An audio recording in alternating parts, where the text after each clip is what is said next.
L'histoire commence montrant un événement qui s'est produit il y a des mois. Une fille se filme en direct en train de préparer un pain sucré parfait et dit à ses spectateurs que ça sent incroyablement bon.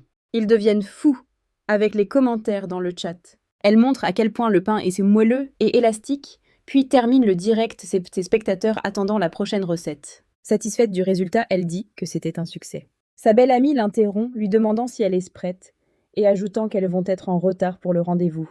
Elle demande comment elle a pu oublier que son amie était là. La protagoniste enfile rapidement des vêtements d'extérieur, tout en s'excusant auprès de son amie, et en lui demandant si elle va le rejeter. Son amie l'assure que tout ira bien parce qu'il est de leur école et qu'elle doit le rejeter fermement pour éviter toute gêne. Elle ajoute en disant « Qui sait peut-être qu'il se révélera être le gars parfait ?»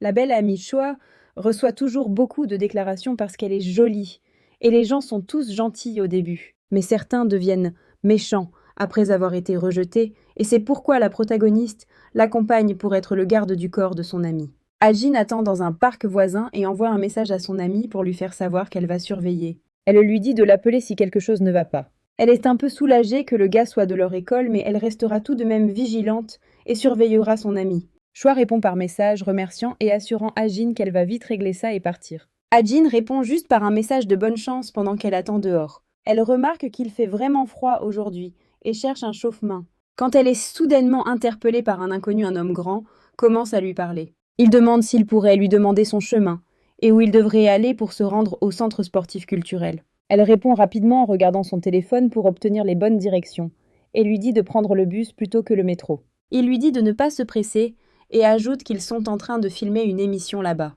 Mais elle l'interrompt, lui donnant le numéro de bus pour y aller. Soudain, il pose sa main sur son épaule et dit que de près, elle est plutôt jolie. Elle a l'air vraiment effrayée pendant qu'il lui demande si elle est intéressée à être figurante pour son émission. Il lui demande de venir avec lui pour faire un test caméra.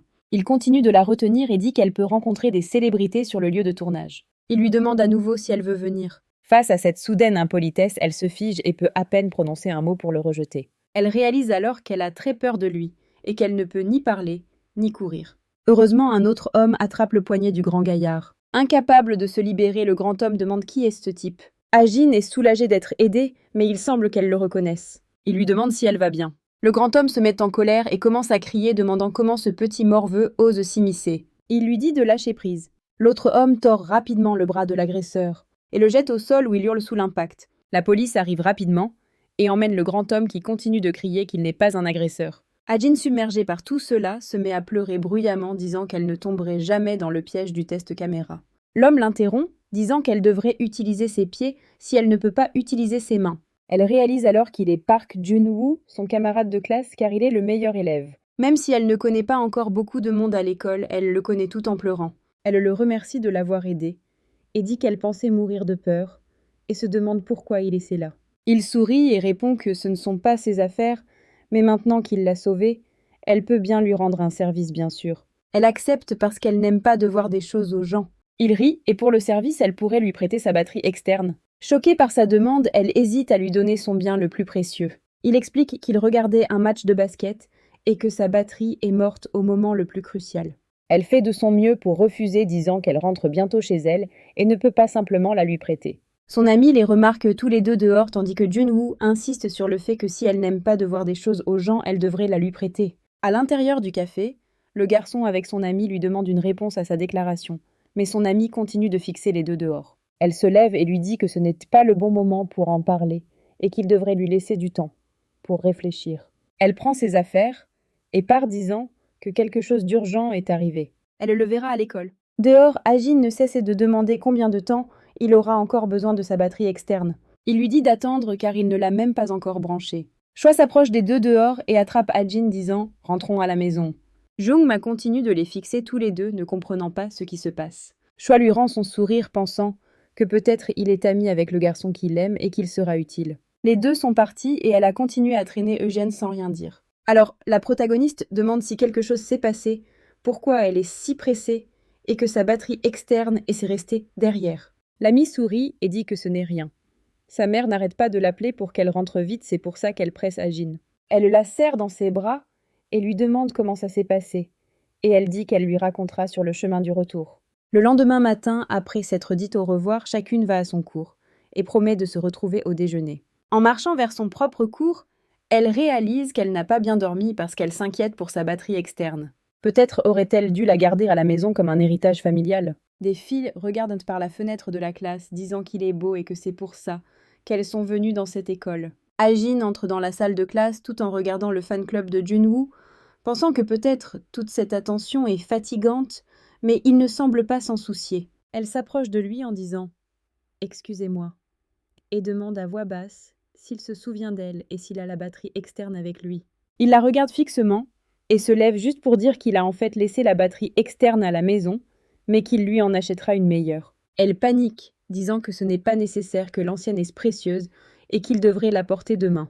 En le regardant, elle se demande « Peut-être n'a-t-il pas réalisé qu'elle était cassée et qu'elle ne fonctionnait pas ?» Il commence à lui répondre par « D'accord », mais est interrompu par le professeur qui entre dans la salle de classe et demande à tout le monde de s'asseoir parce que la cloche a déjà sonné.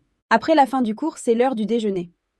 Les deux amis mangent et Choi demande « Park Jun-woo a-t-il dit qu'il la porterait demain ?» Ajin répond qu'elle s'est assurée qu'il sache qu'il doit la porter demain.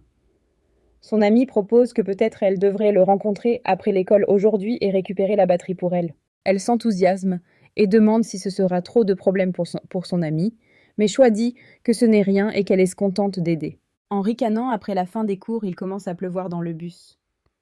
Certaines filles sont contentes d'avoir un parapluie parce que la pluie a commencé si soudainement. Jinwoo appuie sur le bouton pour que le bus s'arrête. Au prochain arrêt, Choi est assise dans le même bus et pense qu'elle a toujours voulu se rapprocher de Jinwoo et n'aurait jamais cru qu'Ajin l'aiderait à y parvenir. En le regardant de dos, elle réfléchit à ce qu'elle devrait faire pour que les choses aillent un peu plus vite. Son plan est de cacher son parapluie dans son sac et de descendre au même arrêt. Le bus s'arrête. Jinwoo ouvre son parapluie et descend du bus. Elle se met à courir juste derrière lui et l'appelle par son nom. Choi se penche vers lui et se présente comme l'amie d'Ajin en faisant sa mignonne. Elle dit qu'Ajin l'a envoyé récupérer la batterie externe. Il a l'air surpris et dit qu'il allait la lui rendre à l'école demain. Continuant son numéro, elle dit qu'Ajin voulait qu'elle la récupère vite, car c'est quelque chose d'important. Jinwoo cède et l'invite à le suivre. Elle fait de son mieux pour suivre son rythme.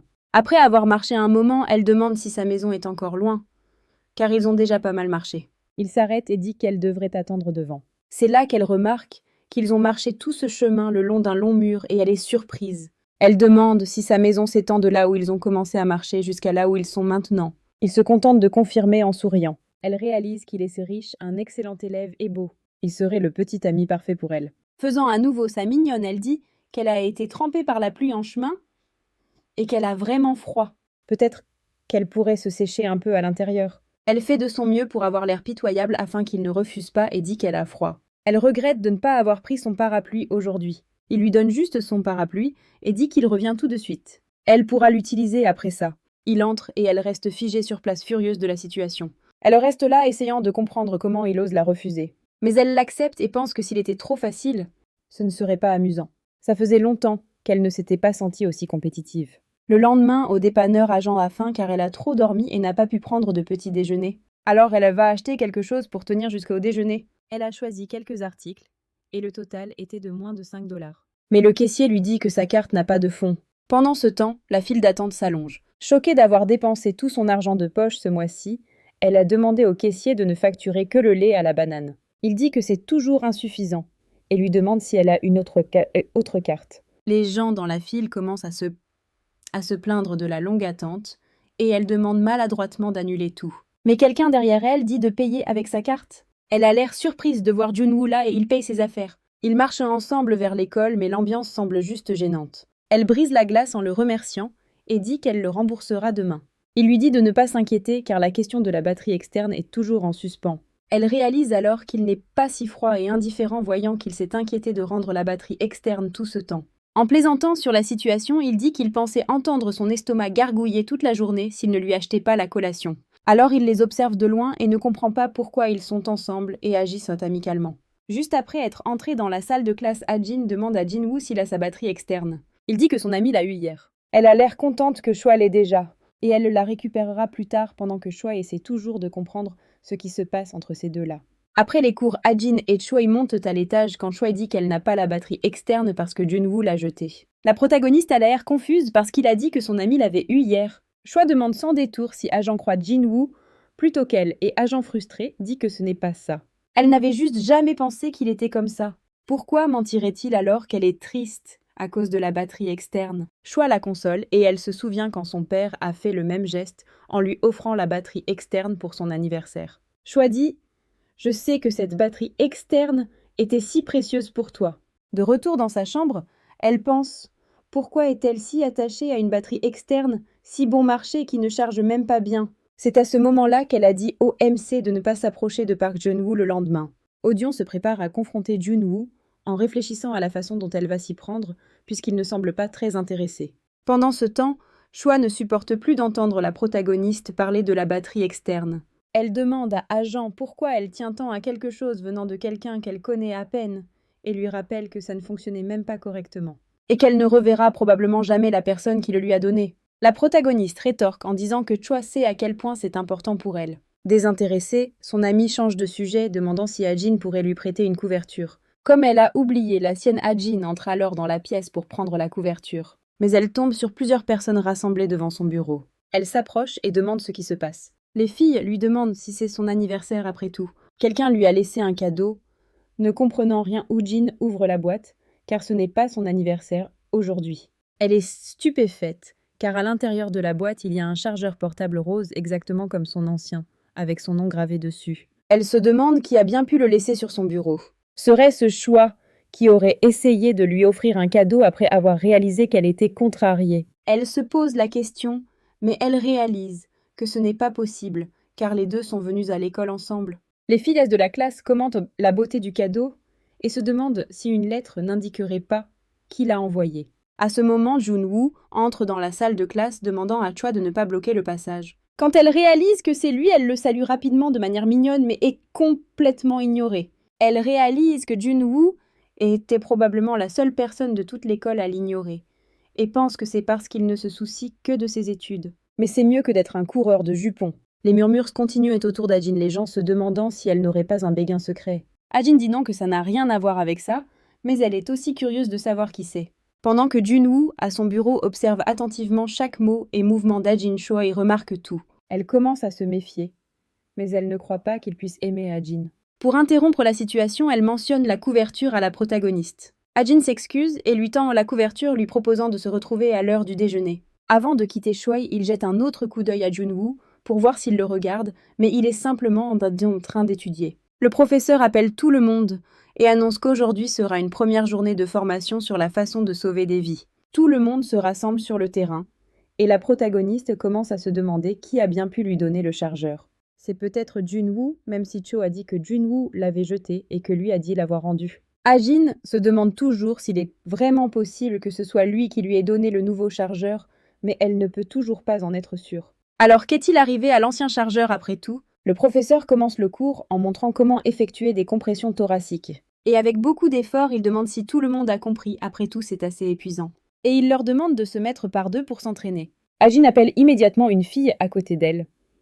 Mais le professeur dit que ça doit être un binôme garçon-fille, parce que les garçons pourraient finir par casser le mannequin s'ils y vont seuls. Ajin devient nerveuse parce qu'elle ne veut pas être en binôme avec Jun-woo, mais le professeur remarque son hésitation et dit qu'elle peut faire équipe avec Jun-woo, puisqu'ils sont proches l'un de l'autre. Nerveuse face à la situation, ce n'était vraiment pas ce qu'elle voulait. Il commence l'entraînement, et elle essaye de rester un peu plus loin, pendant que Jun-woo s'entraîne sur le mannequin.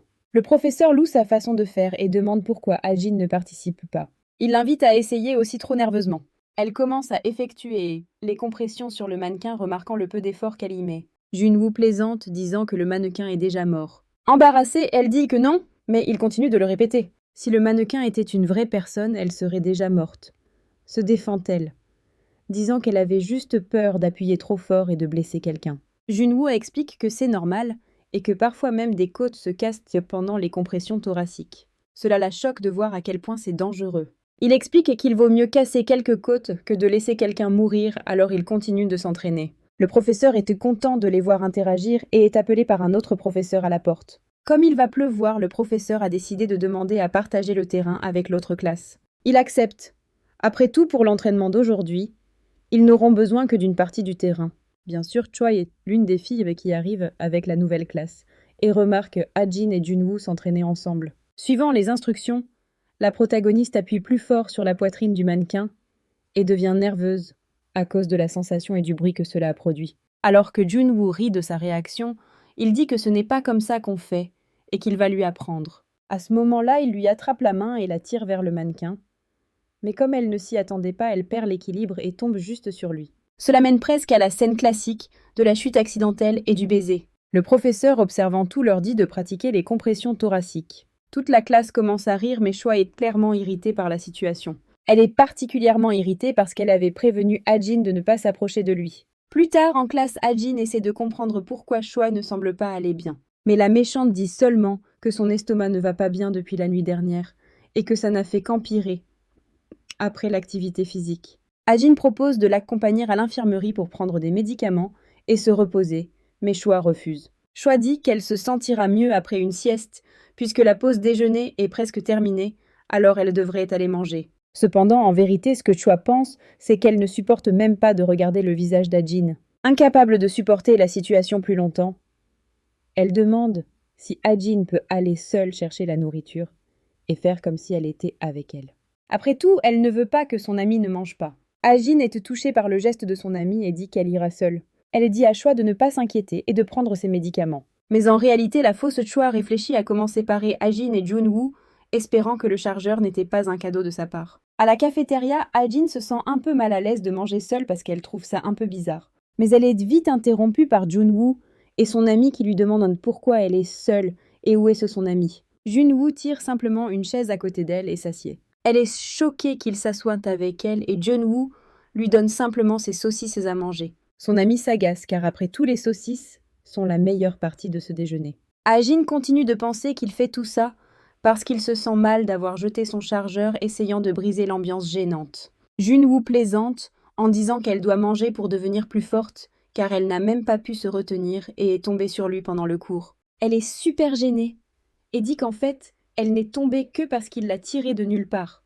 L'ami commence à se méfier car Junwoo ne parle normalement pas aux filles et encore moins leur donne sa nourriture. Hajin continue de manger son déjeuner, mais tout le temps, elle pense à comment elle va aborder le sujet du nouveau chargeur. Mais elle est contente qu'au moins il se soit assis avec elle. Elle n'a pas à manger seule.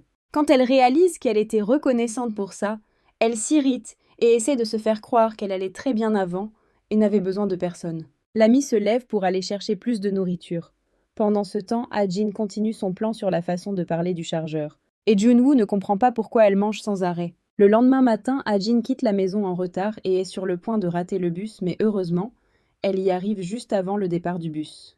Comme prévu, le bus est plein et il n'y a pas de place pour elle. Elle aperçoit Junwoo dans le bus et se sent super gênée, se souvenant comment elle lui est tombée dessus et qu'ils ont failli s'embrasser. Et pour couronner le tout, il en a même fait une blague pendant le déjeuner. Alors elle décide de l'ignorer complètement et de faire comme si elle ne l'avait ni vu, ni entendu. Le chauffeur reçoit une notification indiquant qu'il y a eu un accident plus loin, donc probablement plus de passagers s'y vont monter. Au prochain arrêt, les passagers commencent à se déplacer vers l'arrière du bus pour éviter la surpopulation. Hajin ne bouge pas beaucoup car elle ne veut pas regarder le visage de Junwoo. Mais le chauffeur la réprimande et lui dit de se déplacer plus loin vers l'arrière. Junwoo, qui a tout vu, commence à rire doucement d'elle et elle est encore plus gênée parce qu'il se moque d'elle pour s'être fait gronder. Elle commence à se déplacer vers l'arrière du bus. Et Junwoo lui dit de rester par là, car il y a de la place. Après toute cette humiliation, elle décide d'accepter et de rester tranquillement là. Il se demande s'il devrait lui dire de s'asseoir à sa place, mais avant qu'il ne puisse faire quoi que ce soit, le chauffeur prend un virage très serré où tous les passagers manquent de tomber. Et bien sûr, notre protagoniste finit par tomber directement sur les genoux de Junwoo. La situation est si gênante qu'elle panique et se lève rapidement, frappant le menton de Junwoo avec sa tête. Ils ressentent tous les deux l'impact et elle s'excuse d'être tombée sur ses cuisses. Il sent une odeur douce et agréable venant d'elle et est gêné disant « C'est bon, ça arrive ». Finalement, ils arrivent à l'arrêt de l'école et tous les passagers commencent à descendre. Ils marchent vers l'école avec une certaine distance entre eux et Hajin pense que c'est le moment idéal pour parler du chargeur portable. Elle lui demande si le cadeau d'hier venait de lui. Elle ne voyait personne d'autre qui aurait pu le faire, mais le remercie beaucoup pour le cadeau. Elle a trouvé ça vraiment joli. Il est juste content qu'elle ait aimé, et pour la première fois, notre protagoniste voit Junwoo sourire. Il dit qu'il lui a acheté un nouveau chargeur portable, car après tout le sien était cassé, et il se sentait responsable de ce qui s'était passé. Ajin essaie d'expliquer que le chargeur était pratiquement en fin de vie, mais elle est toujours confuse par la déclaration de Choi qui a dit qu'il avait jeté son chargeur car il ne semble pas être quelqu'un qui ferait ça.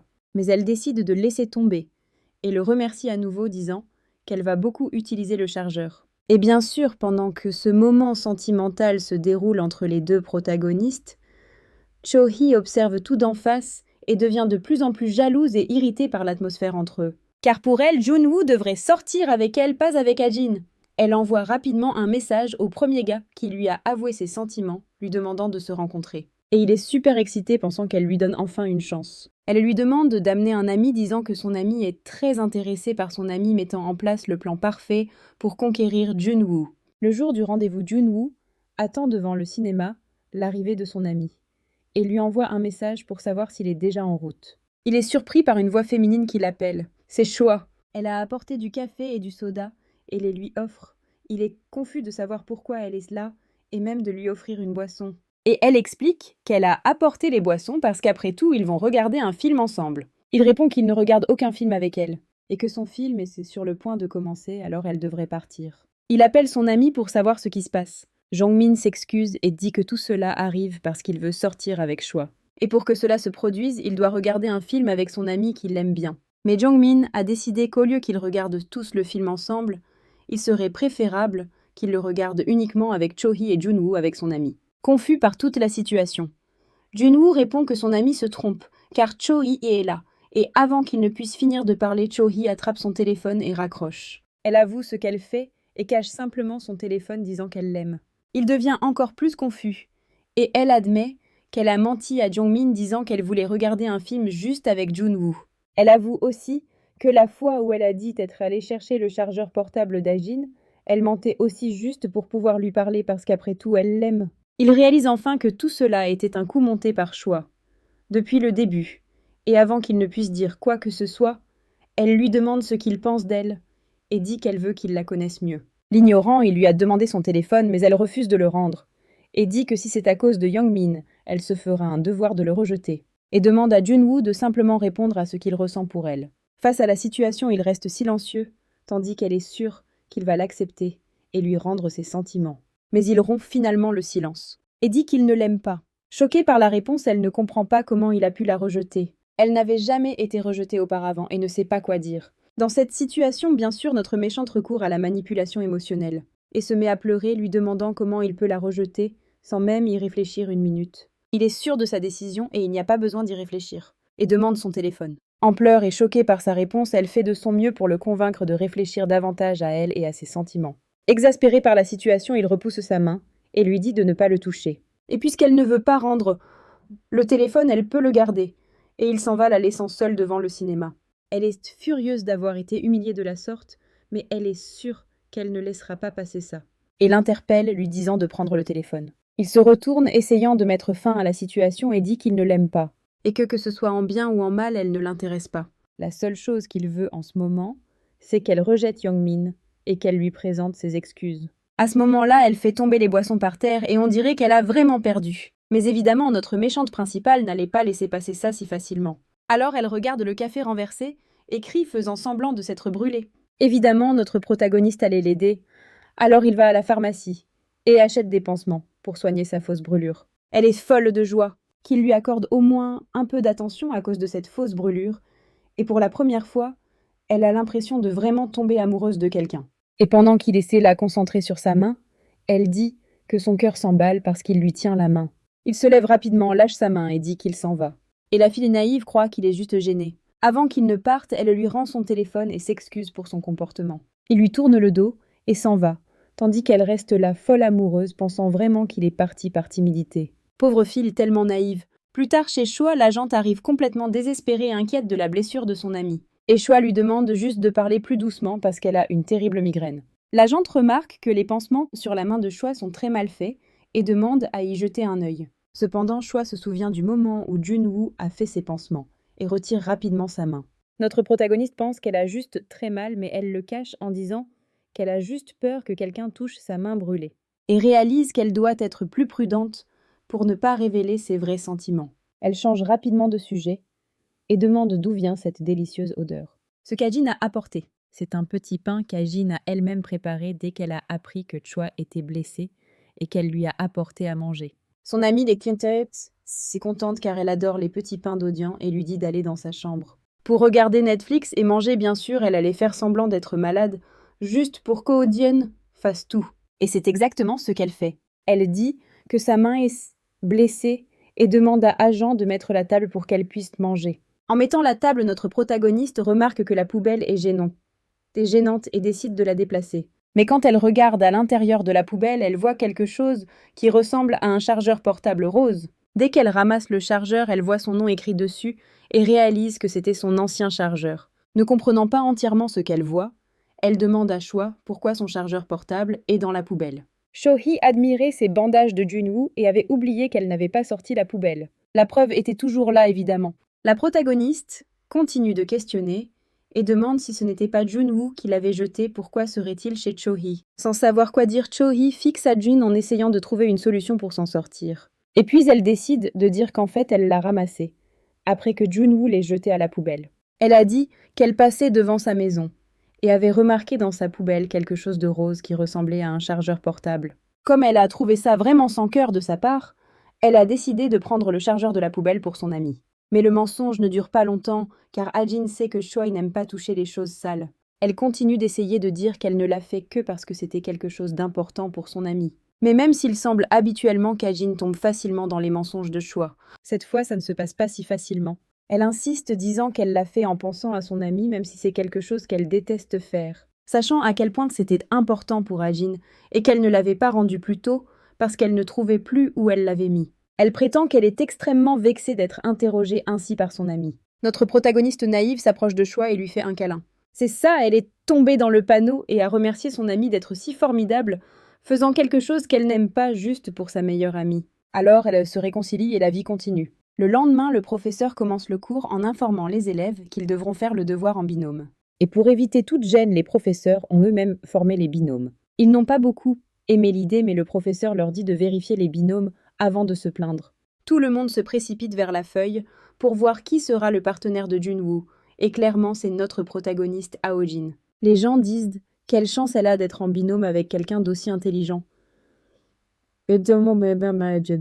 Les filles de la classe commencent à être super jalouses d'Ajin parce qu'elles voulaient aussi être avec Junwoo. Mais la protagoniste ne peut que penser à quel point elle est encore gênée d'être près de Junwoo après tout ce qui s'est passé. Elle s'approche de lui, essayant d'engager la conversation, et demande quand il devrait commencer le devoir. Mais au lieu de cela, il prend l'initiative et continue disant qu'ils doivent prévoir du temps, car l'emploi du temps scolaire est serré ce semestre. Alors ils ont décidé de se rencontrer samedi. Passons à samedi, c'est une belle journée avec beaucoup de fleurs printanières. Et Ajin se demande si elle devrait inviter Cho-hee à sortir après le devoir. Ajin arrive un peu en avance au café et prend une place. L'endroit est assez bondé. Elle commence à organiser ses affaires sur la table avant l'arrivée de Junmo et finit par heurter sa tasse. Qui manque de tomber. Elle réussit à le rattraper à la dernière seconde, mais fait un grand désordre en essayant d'équilibrer la tasse dans une main et son ordinateur portable dans l'autre. Elle sent qu'elle ne pourra pas tenir les deux et finira par laisser tomber la tasse par terre. Et c'est à ce moment précis que Junwoo arrive et rattrape la tasse avant qu'elle ne tombe. Elle est surprise mais aussi gênée qu'il soit arrivé à ce moment exact. Il lui dit d'aller se laver les mains et qu'il demandera à quelqu'un de venir nettoyer. Gênée, elle refuse car c'est à elle de nettoyer son propre désordre. Mais il insiste et se dirige déjà vers le comptoir lui disant d'aller simplement se laver les mains. Pendant qu'elle se lave les mains, elle reçoit un message de Choi disant qu'elle ne pourra pas la rencontrer aujourd'hui car elle fait un travail de mannequinat. Ujin est impressionnée par l'incroyable talent de son amie et est excitée de faire de son mieux elle aussi. Quand elle retourne à la table, tout était déjà propre et organisé et il lui apporte une autre boisson qui semble être un smoothie à la banane. Elle le remercie et il est surpris qu'à chaque fois qu'il la voit, elle boive une sorte de boisson à la banane. Elle dit que c'est parce qu'elle aime vraiment les bananes. Et pendant ce temps, il commence à s'asseoir à côté d'elle. Et elle se demande pourquoi il est assis à côté d'elle. Au lieu d'être en face, il dit qu'il va rester là pour la surveiller. Après tout, pour qu'elle ne fasse plus rien de maladroit, elle est gênée, mais dit que. Même si elle n'est peut-être pas très douée pour les études, elle aide toujours dans les travaux de groupe, exactement pour qu'elle ne soit pas un fardeau. Amusé par sa réponse, il lui dit d'ouvrir l'ordinateur portable et est impressionné qu'elle ait pensé à l'apporter. Parfois, on dirait qu'il est juste venu l'embêter, mais elle est quand même reconnaissante qu'il l'ait aidée. Pendant ce temps, Choi termine son travail de mannequinat, remercie l'équipe et commence à partir. Elle décide qu'elle ne veut pas rentrer chez elle car après tout, il est encore tôt et elle n'a rien à y faire. Elle se demande qui inviter pour faire quelque chose et voit plusieurs messages de Jongmin. Comme elle lui a posé un lapin en disant qu'elle était malade juste pour éviter d'aller au cinéma, elle se demande si elle devrait s'excuser et dire la vérité.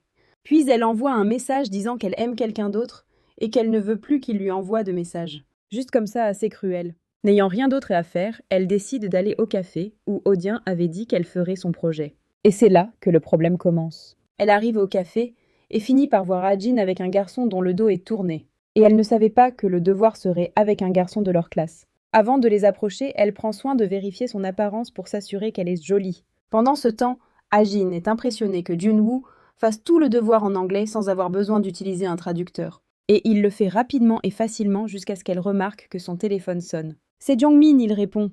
Et le pauvre garçon pleure, disant qu'il vient d'être rejeté et qu'il a vraiment besoin d'un ami en ce moment. Donmu semble agacé, car il sait que Choi n'a probablement pas été très gentille en rejetant son ami. Il raccroche et dit à Aden que quelque chose s'est passé et qu'il doit partir. La majeure partie du devoir est déjà faite, et elle n'a plus qu'à faire le design. Elle comprend et lui dit de partir vite et de ne pas s'inquiéter qu'elle fera le reste correctement. Excitée parce qu'il a travaillé si dur, elle veut faire de même. Choi est toujours là, mettant son gloss devant le miroir quand elle voit Junwoo partir. Il parle au téléphone disant qu'il va retrouver Yang-min chez un autre ami. C'est là qu'elle réalise que le garçon qui faisait le projet avec Ajin était Junwoo.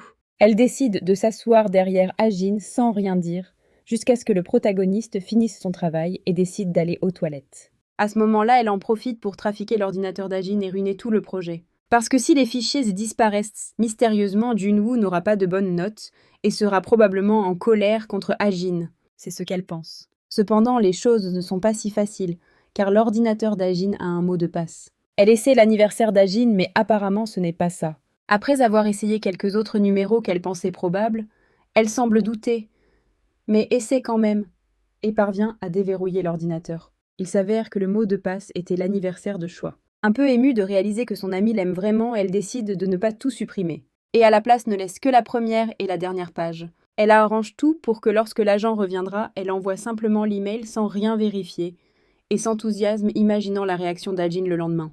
Le jour de la remise du projet, la professeure finit par souligner qu'elle ne peut pas comprendre les élèves qui n'ont pas rendu leur devoir, d'autant plus qu'elle avait clairement indiqué que cela affecterait leurs notes. Elle commence à appeler les noms des groupes qui n'ont pas rendu leur travail. Ajin et Junwoo sont surpris de figurer sur cette liste. Toute la classe commence à commenter car c'est très étrange. Junwoo a d'excellentes notes en anglais, et le fait qu'il n'ait pas rendu le devoir nuira probablement beaucoup à sa note. Les élèves commencent à spéculer peut-être que le problème du groupe venait d'Ajin. Ajin panique et dit qu'elle l'a bien envoyé, et demande à la professeure de vérifier à nouveau son email. La professeure confirme qu'ils l'ont bien envoyé, mais qu'il y a eu un problème avec le fichier, et demande si elle a confirmé avant d'envoyer. Dès qu'elle ouvre le devoir pour vérifier, elle réalise qu'il n'y a que la première et la dernière page. C'est là qu'elle est choquée de voir que toute la partie sur laquelle Junwoo a travaillé a disparu. Tout le monde commence à dire qu'ils ont dû tellement se concentrer sur le design qu'ils ont oublié de réellement faire le projet. Audrey commence à s'inquiéter car elle a fini par planter Junwoo avec ça. Elle se demande ce qui s'est passé après tout. Elle avait tout vérifié et envoyé sans problème. Gênée, elle demande à la professeure s'il est possible d'avoir un peu plus de temps pour qu'elle puisse renvoyer le devoir. Junwoo prend finalement la parole et s'excuse auprès de la professeure, disant qu'il semble y avoir eu une erreur et qu'il a renvoyé le devoir. Ajin est surprise car même elle ne savait pas qu'il avait ces fichiers. La professeure accepte la situation, mais leur demande ensuite de faire une présentation du devoir pour être juste envers les autres élèves qui l'ont rendu à temps, contrairement à eux. Ajin devient super nerveuse car elle n'était pas préparée à faire ça. Junwoo s'avance devant la classe et lui dit de ne pas s'inquiéter et de juste s'occuper de changer les diapositives. Elle se sent inquiète même si elle sait qu'il va bien s'en sortir. Elle réalise que tout cela arrive à cause d'elle. Dès qu'il commence la présentation en anglais, tout le monde est impressionné par son anglais parfait. Et la professeure est très satisfaite, car elle savait qu'il allait bien s'en sortir. Même Ajin est impressionnée car elle savait qu'il était bon mais pas à ce point. Puis la sonnerie du déjeuner retentit et tout le monde court à la cafétéria pour prendre sa nourriture. Ajin interpelle Junwoo avant qu'il ne parte. Elle dit qu'elle a été vraiment impressionnée par la facilité avec laquelle il a parlé, même sans y être préparée, surtout devant tous leurs camarades de classe. Et maintenant, elle comprend pourquoi tout le monde était jaloux qu'elle soit dans son groupe. Il est vraiment génial. Avant qu'il ne puisse dire quoi que ce soit, elle ajoute qu'elle est vraiment désolée pour la situation du fichier. Elle l'avait vérifié avant de l'envoyer et ne sait pas ce qui s'est passé. Et insiste pour lui rendre l'appareil. On dirait que personne ne veut laisser Jun-woo parler. Car au moment où il commence à dire que ce n'est pas grave et qu'elle n'a pas à s'en faire, Young-min apparaît l'interrompant. L'appelant pour aller acheter le déjeuner, il quitte la salle de classe laissant Ha-jin derrière Vasti. En plus d'être émue par tout ce qui s'est passé, elle sait que Jun-woo lui a dit de ne pas s'inquiéter, mais elle insiste pour trouver un moyen de le remercier. Pendant ce temps, notre charmante méchante cherche Ha-jin pendant le déjeuner pour voir à quel point elle doit être déçue de ne pas avoir rendu le devoir. Puisqu'elle suppose que Jun-woo a dû se fâcher contre elle, elle doit se sentir encore plus mal. Elle s'approche et demande comment ça va pour son amie, mais à sa surprise, Ha-jin semble en fait bien trop joyeuse. La protagoniste explique tout ce qui s'est passé, à quel point Jun-woo a été incroyable en sauvant la présentation, et qu'ils obtiendront probablement une bonne note. C'est pourquoi elle hésite sur le snack à acheter pour le remercier. Choi est totalement irritée. Comment son plan a-t-il pu si mal tourner? Dans la cour de l'école, Youngman parle à Jun-woo, disant que les choses ne se passent pas comme il le voulait. Jun-woo demande de quoi il parle. Il dit que c'est à propos de Choi. Apparemment, ils ont parlé hier et tout semblait aller bien. Jungkook se sentait mieux, mais aujourd'hui, il est de nouveau déprimé. Il dit que son cœur s'emballe même quand il essaye de l'ignorer, quand il se voit à l'école. Et que puisque c'est la première fois qu'il ressent ça même, en sachant qu'elle aime quelqu'un d'autre, il y a peut-être encore une chance pour lui. Jun-woo rejette immédiatement l'idée, disant qu'il ne pense pas que ce soit le cas, qu'il s'imagine juste des choses. Mais bien sûr, le jeune Min s'en fiche, et dit que Jun-woo ne connaît rien à l'amour. Et puisqu'ils partent bientôt en voyage scolaire, il devrait essayer de se rapprocher d'elle. Jun-woo se souvient de la confession de Choi, et conseille à son ami de laisser tomber cette folie, et de se concentrer sur ses études. Parce que s'il a de mauvaises notes, il perdra son téléphone. L'illusionné répond seulement que l'amour est ses plus important, et que Jun-woo ne comprend pas, parce que tout ce qu'il sait faire, c'est étudier.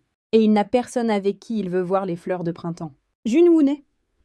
Comprenant pas l'importance de voir les fleurs de printemps, se souvient pour une raison quelconque qu'Ha-jin avait été impressionné par lui en cours d'anglais. D'un autre côté, il semble que quelqu'un ne soit pas très content de la proximité grandissante entre Jin-woo et Ha-jin. Choi semble regretter d'avoir fait tout ça pour Jin-woo, surtout parce que ça ne lui donne aucun résultat. En fait, ce qu'elle a fait a fini par les rapprocher encore plus. Le fait qu'Ha-jin ne l'écoute pas concernant le fait de rester loin de Jun-woo l'irrite encore plus. Elle rentre chez elle fatiguée de sa journée et avec un mal de tête ne voulant que se reposer.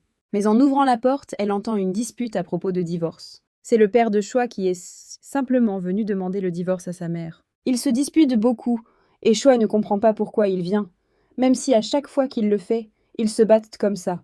La dispute continue. Il semble que le père de Choi ait trouvé une autre femme, c'est pourquoi il veut se séparer de son ancienne famille, lassée de tout ce qui se passe à l'école. Et maintenant, devoir revivre ça à la maison, elle n'en peut plus, et veut y mettre fin. Son père agressant pratiquement verbalement, sa mère lui dit qu'elle ferait mieux de signer les papiers du divorce bientôt parce que peu importe ce qu'elle veut, au final elle fera ce qu'il veut. Mais Choi décide d'intervenir et demande s'il va aussi abandonner sa maîtresse, alors pourquoi veut-il même divorcer? Agacé par l'ingérence de sa fille, il la gifle simplement. Maintenant, nous pouvons mieux comprendre comment l'esprit de Shohei est devenu si perturbé. La mère de Shohei tient tête à son père et dit qu'il n'a pas le droit de lever à la main sur leur fille et qu'il devrait partir, qu'elle ne lui donnera pas le divorce. Il abandonne et part tandis que la mère essaie de réconforter Shohei. Mais elle dit à sa mère de lui donner le divorce tout de suite, parce que son père n'est pas humain.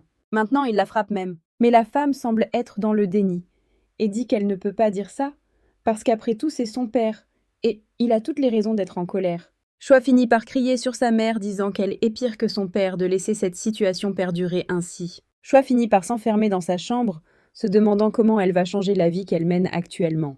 Mais elle finit par voir plusieurs sucreries sur la table qui ont été livrées par Ha-jin, disant à quel point elle aime son amie et tient à elle. Et cela irrite encore plus Choi. Elle fait tomber tous les biscuits par terre parce que pour elle, tout réussit à Ha-jin. Mais il semble que rien ne marche pour Choi. Et clairement, elle décide de transformer toute cette colère et cette haine qu'elle a accumulée en un plan pour détruire Ho-jin. Cette même nuit chez Janwoo, il suit des cours particuliers avec son tuteur.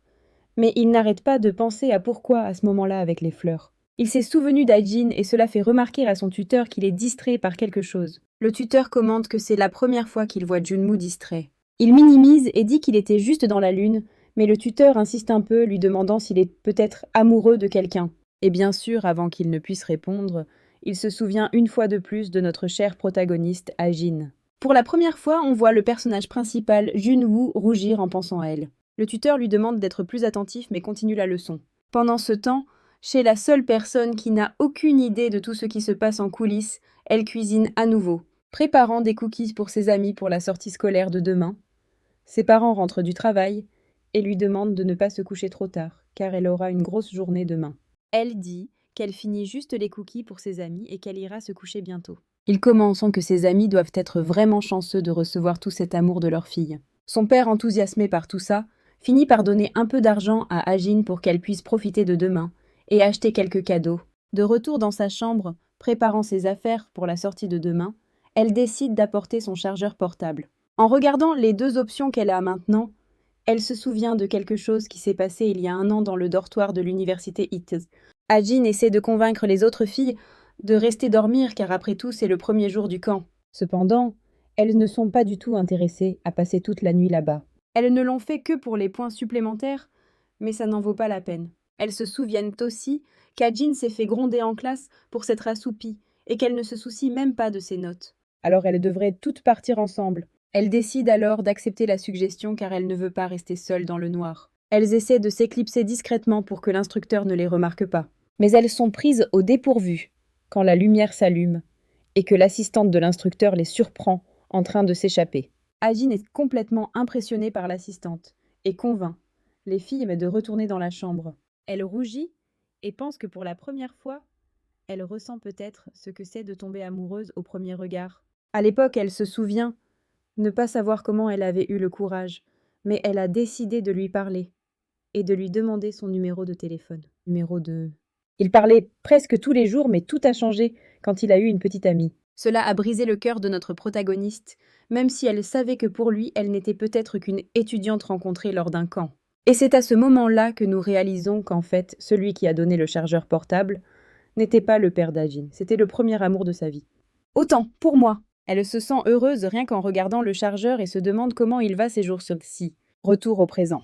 Nous voyons maintenant une scène à l'université Ick, où son coup de cœur est entouré de femmes et est félicité pour avoir obtenu un stage d'enseignement dans une école. Les filles, autour de lui, le félicitent et lui demandent où il va faire ce stage. Bien sûr, ce sera au lycée Soren. Eh bien, après cela, petit spoiler de ce qui va arriver, nous sommes enfin au jour de la sortie scolaire. Les élèves se plaignent qu'ils auraient aimé aller sur une île ou quelque part de plus éloigné. Et notre protagoniste ne s'inquiète que de savoir où était son amie Shohi. Elle appelle son amie et lui demande de se retrouver car elle doit lui donner quelque chose avant de partir. En se retournant, elle trouve son amie tout apprêtée et portant même un crop top, montrant qu'elle n'est pas venue pour rigoler pendant ce voyage. Ajin tout à fait raison puisqu'elles sont lycéennes, réprimande son amie et dit que ses vêtements montrent trop de peau. Choi se fâche contre elle et lui dit d'arrêter de tirer sur ses vêtements, qu'elle est très bien comme elle est. Toute la foule s'arrête et admire la beauté de notre protagoniste masculin. Ajin et Shohi sont toutes deux impressionnées par sa beauté et la façon dont il s'habille. Certaines filles l'approchent déjà, disant qu'il est très beau en tenue décontractée, et lui demandant s'il a déjà décidé avec qui il allait s'asseoir dans le train. Pendant ce temps, les amis de Jinwoo montrent déjà qu'ils ont apporté de l'alcool pour profiter de la soirée et inviter des filles. Joey commence immédiatement à prêter attention. Elle veut faire de son mieux pour se rapprocher de Junwoo, et les garçons mentionnent que la chambre où ils inviteront les filles sera celle d'Odion. Elle interrompt alors la conversation et interpelle Youngmin. Youngmin est choquée, car il ne s'attendait pas à ce qu'elle lui parle. Elle dit qu'elle ne veut pas s'immiscer, mais que leur soirée a l'air amusante, et qu'elle aimerait bien se joindre à eux, bien sûr. Notre petit chiot dirait immédiatement oui, et trouverait même ça génial. Tout le monde commence à s'installer dans le train, à trouver sa place à prendre des photos, à profiter du moment entre amis. Mais Choi est mal à l'aise car elle ne comprend pas pourquoi tout le monde prend autant de photos même s'ils sont juste dans un train. Elle commence à se recroqueviller dans un coin pour ne pas apparaître sur les photos. Elle se souvient que le matin, avant de quitter la maison, sa mère est venue lui donner une enveloppe pleine d'argent disant que son père l'avait laissée pour qu'elle la dépense pendant le voyage. Choi s'irrite de la situation et jette l'argent, disant que ça ne sert à rien de lui donner ça, après tout ce qu'il a fait. Mais la seule chose que sa mère sait dire, c'est qu'elle ne devrait pas blâmer son père comme ça. Pendant ce temps, dans un autre wagon, Aojin a chaud, car elle a décidé de porter une chemise à manches longues. Alors elle décide d'appeler Shoahi pour aller au distributeur automatique avec elle, mais Shoahi dort, alors elle finit par y aller seule. Quand elle arrive, elle trouve Junwoo en train de prendre une boisson. Il lui demande si elle veut quelque chose et elle décide de prendre la même chose que lui. Une boisson à la pomme verte qui selon elle a l'air vraiment bonne. Quand elle va prendre la boisson, elle voit qu'il n'y en a plus. Le dernier, c'était celui que Junmo a pris, lui en bon protagoniste, qu'il décide de lui donner la boisson, disant qu'en fait, celui qui était censé la boire était Youngmin. Mais comme il dort, elle peut la prendre avec plaisir. Elle accepte la boisson et demande si c'est vraiment d'accord. Et comme il dit que oui, elle la prend. Un instant, il oublie qu'il doit répondre et commence à l'admirer. Mais alors, un gars fait irruption dans le wagon où il se trouve et finit par bousculer Odian, nous offrant encore une scène de baiser presque accidentelle. Junwoo s'excuse pendant que les deux se remettent encore. Odian ressent une légère douleur aux yeux parce que ses lunettes ont aussi été touchées. Et Junwoo remarque une fois de plus cette douce odeur de pomme verte. Elle le regarde sans ses lunettes et lui demande s'il va bien. Il la repousse rapidement et elle ne comprend pas pourquoi il a fait ça. Cependant, ce moment lui rappelle la première fois qu'ils se sont rencontrés. Dans le parc, quand il l'a sauvée de ce fou et lui a demandé pourquoi elle n'avait pas utilisé ses jambes puisque ses mains étaient occupées. Elle se souvient aussi quand Shoa lui a dit qu'il avait jeté son chargeur portable à la poubelle. Sans comprendre, elle demande pourquoi il est toujours méchant avec elle. Il réalise qu'elle comprend tout de travers et qu'elle semble penser qu'il ne l'aime pas. Et puis sur un coup de tête, il finit par dire qu'en fait il l'aime bien. Oh mon Dieu!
Mais ils insistent et lui demandent s'ils peuvent avoir son numéro de téléphone, tandis que l'un d'eux lui passe le bras autour pour la retenir. Elle essaye de dire qu'elle peut leur donner son Instagram au lieu de son numéro de téléphone pour voir s'il la laisse partir. Mais il insiste pour avoir son numéro, et elle continue de dire qu'elle peut donner son identifiant Instagram et qu'il peut lui envoyer un message privé à tout moment. Et elle ne l'ignorera pas.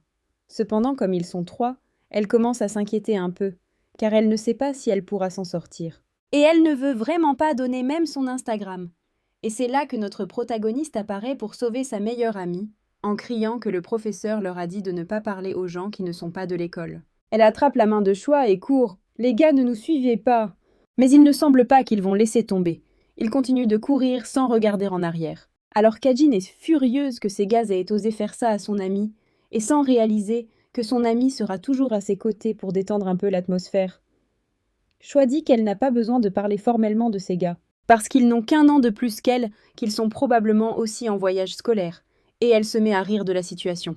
Ajin est impressionné que Choi soit si détendu à ce sujet, et dit qu'ils n'avaient pas l'air d'avoir le même âge et qu'ils avaient l'air beaucoup trop usés pour être à l'école. Elles en rient et continuent leur voyage. Plus tard cette nuit-là, de retour au logement, les filles de la chambre d'Ajin se demandent où sont les autres qui ne sont pas encore arrivés. Sont quand Ajin commence à se demander qui elles attendent. La porte s'ouvre et il y a Jongmin et ses amis avec une valise probablement remplie de boissons. Bien sûr, Choi est avec eux, tout comme notre cher protagoniste Junmo.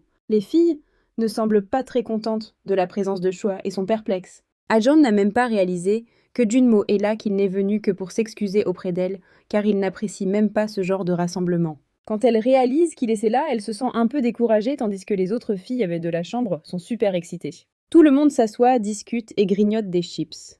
Et il y a cette tension gênante entre Junwoo et Odin. Ils commencent à débattre du jeu auquel ils devraient jouer, et Youngmin suggère de jouer à action ou vérité. Cependant, avant que le jeu ne puisse commencer, ils entendent du bruit dehors. Et d'autres étudiantes commencent à frapper à la porte demandant ce qui se passe à l'intérieur. Les filles, dans la pièce, commencent rapidement à réfléchir à un moyen de tromper les gens dehors. Et elles décident que la meilleure option est de faire semblant de dormir. Elles jettent des couvertures sur certaines personnes. D'autres courent se cacher dans la salle de bain pendant que quelqu'un ouvre la porte. Ajin se retrouve sous une couverture. L'instructeur ouvre la porte et croit que tout le monde dort. Pensant qu'ils sont partis, Ajin commence à sentir sa nuque se raidir. Croyant que Choi est nerveuse parce qu'elle lui appuie sur la tête. Elle essaye de demander à son amie d'arrêter de lui pousser la nuque.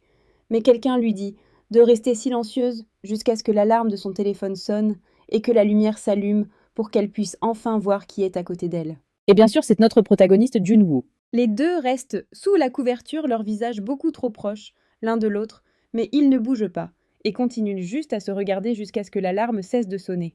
Et gênés, ils détournent le regard. Le cœur d'audience s'emballe et elle essaie de trouver un moyen de s'en sortir sans que personne ne remarque ce qui s'est passé.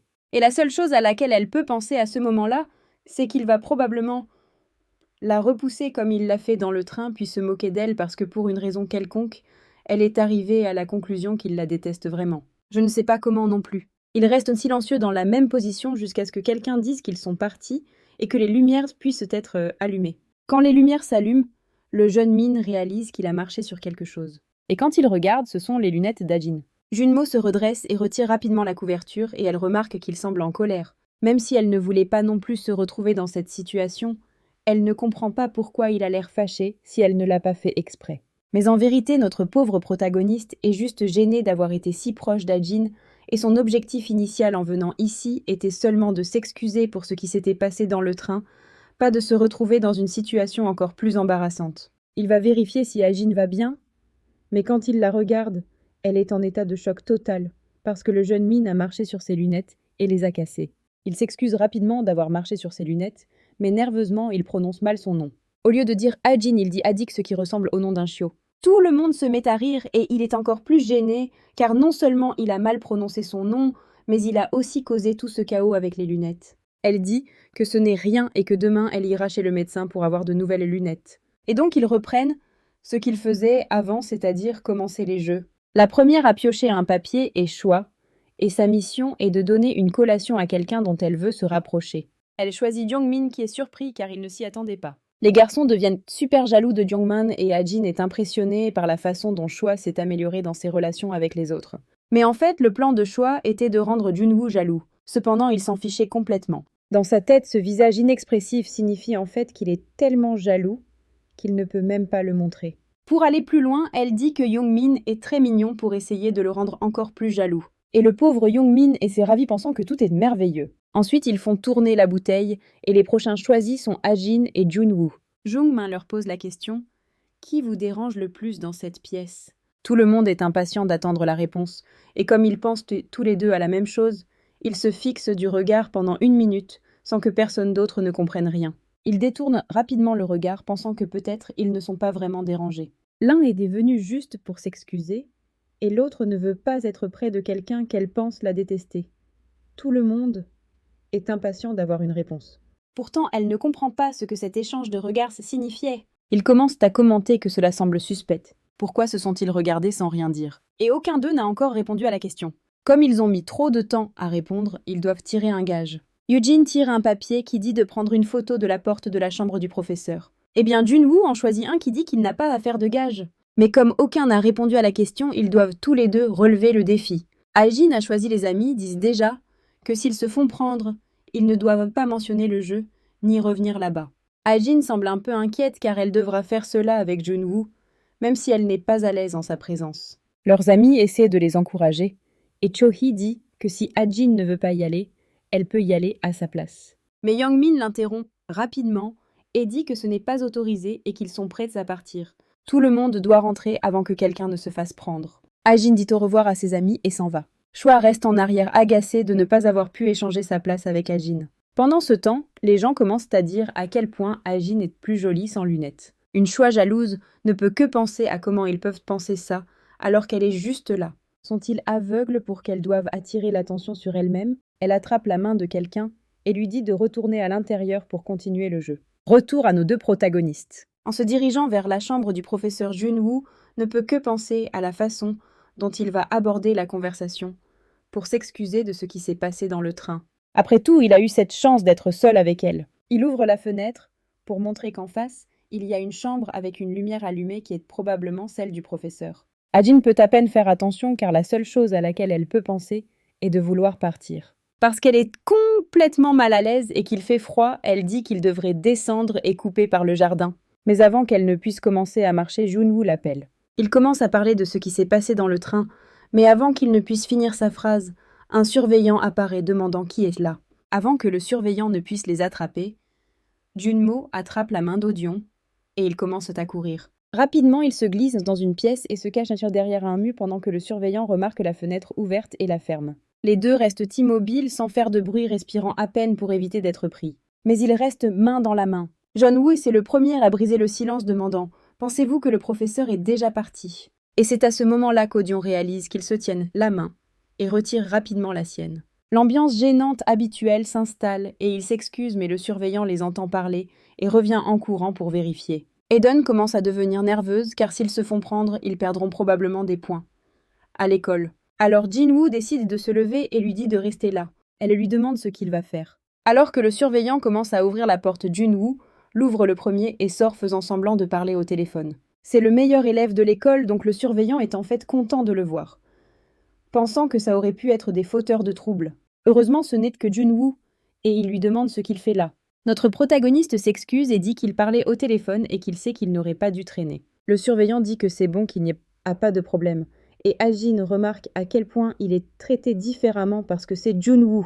Il semble que Junwoo va recevoir quelques points de pénalité pour être sorti tard. Le surveillant lui demande s'il a vu quelqu'un d'autre dans les parages, et Junwoo répond non. Pendant ce temps, il pousse soudainement la porte, plus fermement avec son pied, de sorte que le surveillant ne puisse pas voir Ajin caché à l'intérieur. Elle commence à penser qu'il la protège peut-être, car s'ils étaient pris ensemble, des rumeurs se répandraient, et ce ne serait pas bon. Malgré tout, elle se sent un peu coupable, parce qu'il reçoit une pénalité à cause d'elle, et c'est le meilleur élève de l'école. Donc les notes se doivent beaucoup compter pour lui. Le surveillant s'en va et lui dit de retourner bientôt dans sa chambre. Junwoo dit à Ajin qu'elle peut sortir maintenant que le surveillant est parti. Elle sort l'air un peu coupable et il lui demande si elle va bien. Peut-être qu'elle a peur, mais elle dit non, elle n'avait pas peur. Il n'y a rien d'anormal dans son expression en fait. La seule chose qui l'inquiète, c'est qu'il ait eu une pénalité à cause d'elle. Il lui demande de ne pas s'en inquiéter. Et dit qu'il devrait se dépêcher d'aller prendre la photo de la chambre du professeur. Elle est surprise, car elle pensait qu'il avait tout abandonné, depuis qu'il avait reçu un point de pénalité. Peut-être vaudrait-il mieux qu'il retourne dans la chambre. Et puis il commence à la taquiner, lui demandant si elle a peur de continuer la mission. Irritée, elle répond qu'en fait elle s'inquiète juste pour lui. Pendant qu'il se met à rire d'elle, ne comprenant pas pourquoi il rit, elle lui demande s'il la trouve drôle, qu'il la taquine toujours et que s'il ne l'aime pas, ce serait plus simple de l'ignorer. Et voici de nouveau la tension gênante. Elle se demande pourquoi il n'a toujours rien répondu et est resté là silencieux.